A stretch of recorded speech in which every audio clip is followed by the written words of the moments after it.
Bonjour et bienvenue à notre méditation. Nous sommes en train de méditer dans les 9 textes qui, qui sont utilisés dans l'office de 9 leçons et chants de Noël, 9 lessons and carols euh, par l'Église anglicane en Angleterre, mais aussi d'autres églises protestantes, évangéliques, utilisent ce texte.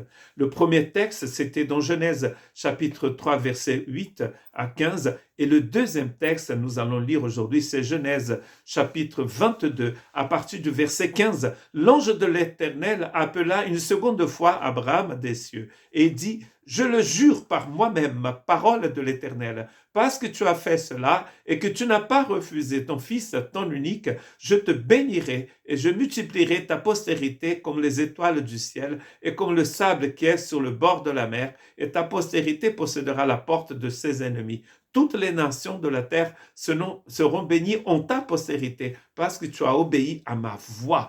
Toutes les nations seront bénies en ta postérité, dans la postérité d'Abraham. Nous avons trouvé ce mot dans Genèse chapitre 3, quand Dieu dit que la postérité de la femme allait écraser la tête du serpent.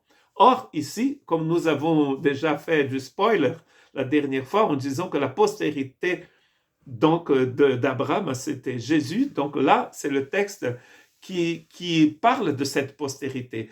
L'événement de Genèse 22 est très important. Il se passe sur une montagne, là où se trouve forcément la région et la ville de Jérusalem. D'ailleurs, certains croyants pensent que c'est là où on a construit le temple, que Dieu va demander à Abraham d'offrir son fils Isaac en sacrifice. C'est un test, mais c'est beaucoup plus qu'un test. C'est vraiment un moment prophétique. Car c'est comme si Dieu, en fait, c'est ça l'idée du texte, Dieu demande son fils, le fils d'Abraham, en sacrifice, en holocauste, donc un sacrifice brûlé, c'est-à-dire que tout est offert à Dieu. À la fin, il ne reste que des cendres de cet enfant. Abraham va offrir Isaac en sacrifice et Dieu va offrir son fils à Abraham. Et c'est cette postérité qui va donc vaincre le serpent, c'est cette postérité qui va bénir tous les peuples. Nous savons que Abraham ne peut pas bénir les nations. Il est mort depuis très longtemps, depuis plus de 3000 ans, il est mort. Et la seule postérité d'Abraham qui vit et qui règne pour les siècles des siècles s'appelle Jésus. D'ailleurs, Matthieu chapitre 1, si vous le lisez, vous voyez que Matthieu commence en disant que Jésus est descendant d'Abraham.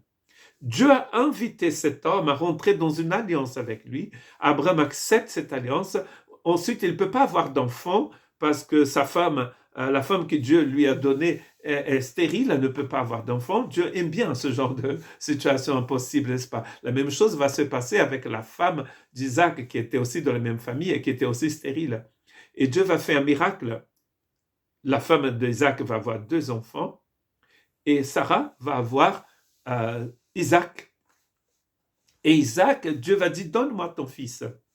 Et ce qui est très intéressant, c'est ce que Dieu dit dans ce chapitre 22 de Genèse, quand il dit, je jure par moi-même, parole de l'Éternel, parce que tu as fait cela et que tu n'as pas refusé ton fils unique, je te bénirai, je multiplierai ta postérité.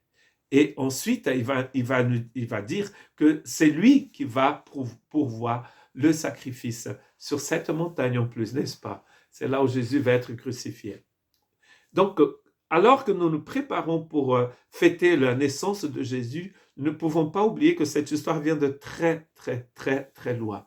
Dieu a fait une alliance avec un homme, il a éprouvé jusqu'au bout en lui demandant son fils.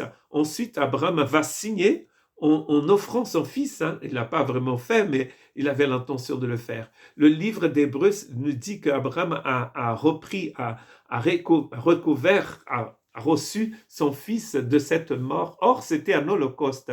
Il serait brûlé et transformé en cendre. Car Abraham avait la foi. Il savait que Dieu pouvait ressusciter son fils des cendres. C'est cette foi que Dieu nous a donnée, la foi en l'impossible. Nous pouvons croire que Jésus, le bébé né à Bethléem, c'est le Fils de Dieu, c'est le Sauveur du monde, c'est celui qui a écrasé la tête du serpent, c'est celui qui bénit toutes les nations. Je suis franco-brésilien. Vous qui m'écoutez ce matin, aujourd'hui et demain, vous venez d'une autre nation, vous parlez la langue française et vous êtes bénis par le même Christ. Car ce Christ nous a donné son esprit, il habite en nous et nous sommes son peuple, nous sommes ses enfants, parce que Dieu nous a bénis par la postérité d'Abraham qui s'appelle Jésus. Que Dieu te bénisse.